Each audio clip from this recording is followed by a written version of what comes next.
Hi guys, welcome back to the Anti-Guru.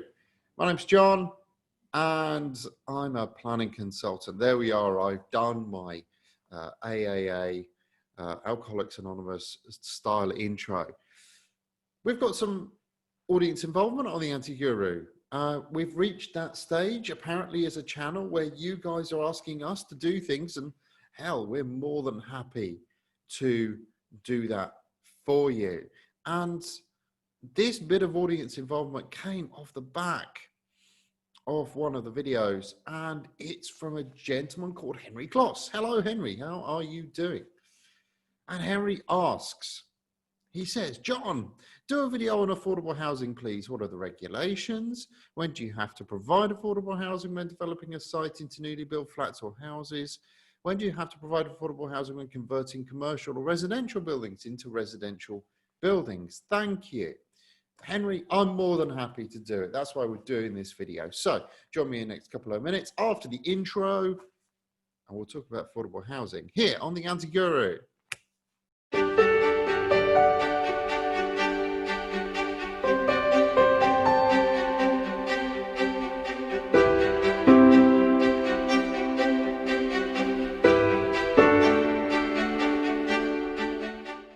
Right. So Henry's question, we're going to go through each one. I'm going to give you my answers, okay? As with all things, planning opinion is planning opinion. It's based on practice and law, but it might be subtly different in your own area. So do double check with your own planning teams at your own councils as to what the policy is. Right. Let's start with Henry's first question.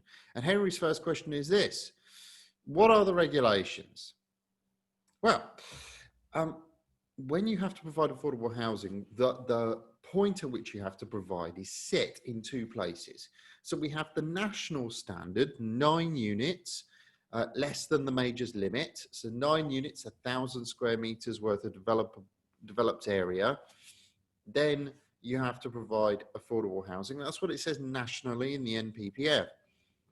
We also have the local standard. Now, local councils are allowed to vary the national. That is long since been the case. And we have councils which have no affordable housing standard. We do not require affordable housing in our area. Places like Barrow-in-Furness, for example, has a no affordable standard.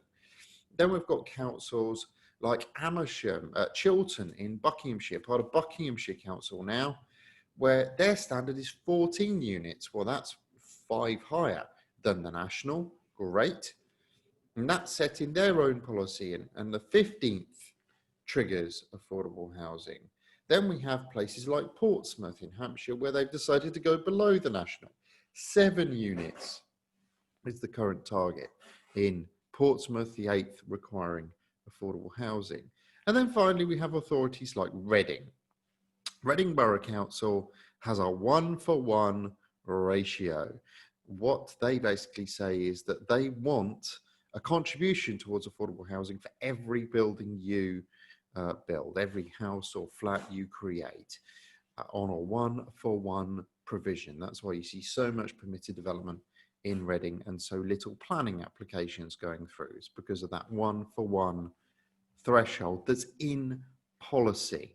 Now, affordable housing is driven from policy. There is no regulation that a council must provide a policy for affordable housing, and there is no regulation that says a council has to abide by what it says in the NPPF.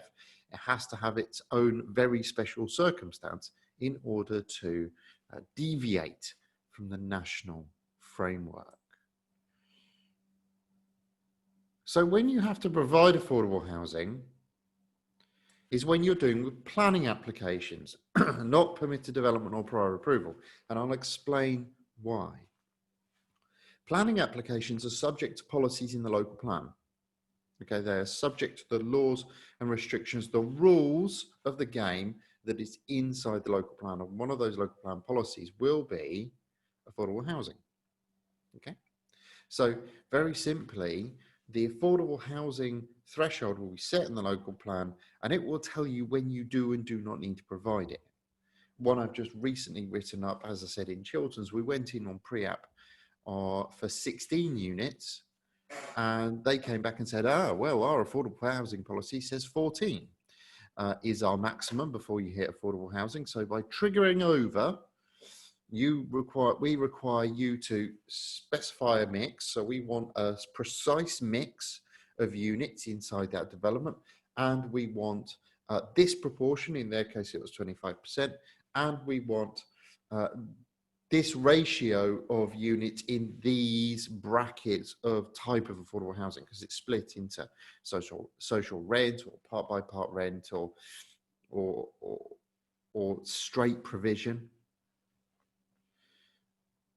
And often what you get is developers then saying, well, actually, I'll just nibble 2 flats off, because in reality, the GDV loss by 2 flats is representative of the GDV loss if I was going to provide 25% affordable on site. And you end up nibbling down to being just below the affordable housing thresholds.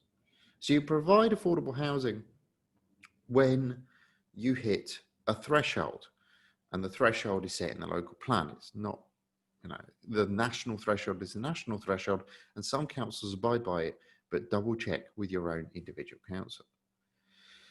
The next part of this is, what do you provide? Because different councils have different wishes.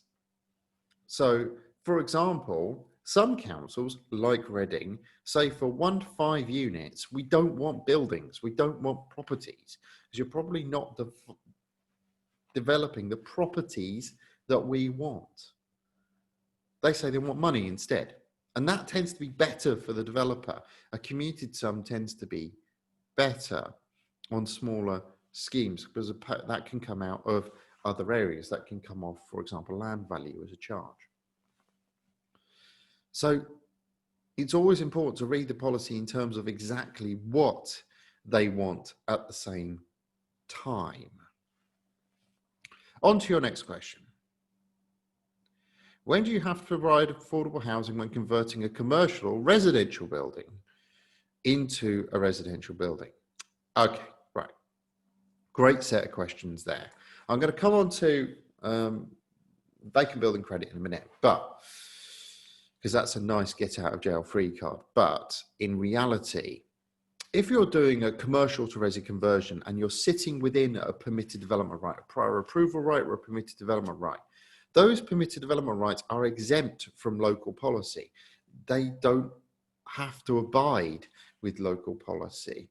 That's why, for example, the government's introducing the need to comply with national standards, because you don't even have to comply with national policy for those prior approvals and permitted development rights right now. So in Reading, for example, it's always a PD first approach, because their affordable housing threshold is so low, 1 for 1. You can do better if you stick yourself inside permitted development. There you don't need to provide affordable housing at all, because the benefit of bringing the building back into life by far outweighs the loss of affordable housing units, plus the fact you're probably building smaller units anyway, and in reality they're going to be more affordable. There are some exceptions to that rule, especially in London. Moving on a step, if you're having to go down planning permission and you have an existing building, then the goal should be to try and keep the existing building. And the goal should be that that building should be vacant for 12 months before you make the application. The reason why I say that is you can then benefit from vacant building credit. VBC, or vacant building credit, is a credit that effectively nullifies the floor area of the existing building, because again, the benefit of bringing the building back by far outweighs the loss in respect of affordable housing, VBC. We're going for VBC on the Mount over in Plymouth, because it is a vacant building. It's been vacant for 12 months, and otherwise we'd have to provide affordable housing, which the development can't do, because the benefit of bringing a listed building back into life by far outweighs the loss in respect of any affordable housing that would be provided, even though the flats are going to be well into the affordable category anyway, because that's the nature of Plymouth. So you can utilize vacant building credit. Now, if you want to know more about VBC, just Google vacant building credit. It'll get you to the gov.uk website, and I might put a link in the description below as well. I'll also put a link in the description to the guide on affordable housing to give you a more detailed summary than I can ever do on an anti-guru anyway, on affordable housing and how it all works. Fundamentally, you don't get to keep the affordable housing at the end of the day. It gets sent and sold off to an affordable housing provider, and they're the ones that manage the affordable housing for you. And fundamentally, there are developers out there who have specialized in affordable housing, because actually you can make money from affordable housing. Have a look at the good work done by Oxygen and Oxygen projects in Nottinghamshire. They are one of the primary exponents of the benefits of working with affordable housing providers. Have a great day there, Henry. I hope that was helpful to you. And for everyone else, like, comment, subscribe, comment please. Henry's answers came as a result of audience interaction. Interact, ask questions, challenge, because if we don't challenge, we never get to the right and true answer. Have a good day, and I will see you on the next Anti-Guru.